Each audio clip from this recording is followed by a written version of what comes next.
தமிழினத்தினுடைய எதிரிகளும் தமிழினத்தினுடைய நலன்களுக்கு எதிராக செயல்படுபவர்களும் எழுப்புகின்ற ஒரு கேள்வி, போராடி என்னத்தை கண்டீர்கள்? இந்த மாவீரர்கள் தங்களுடைய உயிர்களை தியாகம் செய்து என்னத்தை கண்டார்கள்? போராளிகள் கண்களை இழந்து கால்களை இழந்து என்னத்தை கண்டார்கள்? எல்லாத்தையும் வீணாய் இழந்து விட்டீர்களே என்று ஒரு சோர்வு மனப்பான்மையை திட்டமிட்டு எங்களுக்குள்ளே உட்புகுத்திக் கொண்டிருக்கிறார்கள்.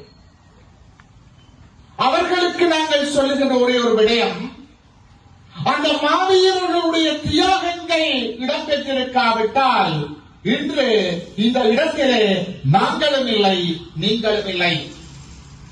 இந்த மண்முழுக்க விகாரிகள் வந்திருக்கும், ஆபத்துருவர் நிரம்பி இருப்பார்கள். இன்றைக்கும் இங்கே நாங்கள் தமிழிலே கதைக்கின்றோம் என்றால், தமிழர்களாக வாழ்ந்து கொண்டிருக்கின்றோம் என்றால் அதற்கு ஒற்றை காரணம் இந்த மாவீரர்கள். எங்களுடைய எதிரிகளுக்கு நாங்கள் சொல்லுகின்ற ஒரே ஒரு விடயம், மாவீரர்கள் மரணிக்கவில்லை, அவர்கள் விதைக்கப்பட்டிருக்கிறார்கள்.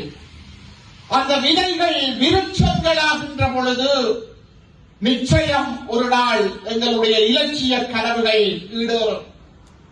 ஏனென்றால் அவர்கள் தங்களுடைய வீட்டிற்காக போராடவில்லை, நாட்டிற்காக போராடினார்கள்.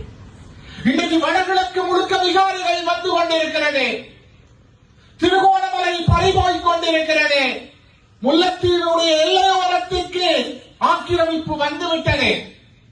மாவீரர்கள் இருந்திருந்தால், போராட்டம் நடந்திருந்தால் அவர்களால் வர முடியுமா? இல்லை.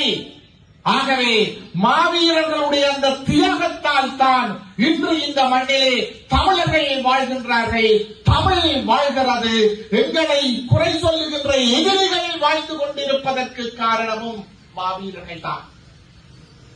அந்த மாவீரர்களுக்கு நாங்கள் செய்யக்கூடிய உண்மையான கனவு, அவர்களுடைய இலட்சிய பாதையை மனதிலே வரித்து அவர்கள் கண்ட அந்த கனவுகளுக்காக சிங்கள பௌத்த ஆக்கிரமிப்புகளுக்கு இடம் கொடாது நாங்களும் நீங்களும் தமிழர்களாக தலைவனின் கனவுகளை சுமந்து பயணிப்போம். நிச்சயம் என்று ஒரு நாள் எங்களுக்கு விடுதலை கிட்டும். அறம் தோற்காது. இலக்கு ஒன்றே, இனத்தின் விடுதலை. தமிழன் என்று சொல்லடா, தலை நிமிர்ந்து நில்லடா.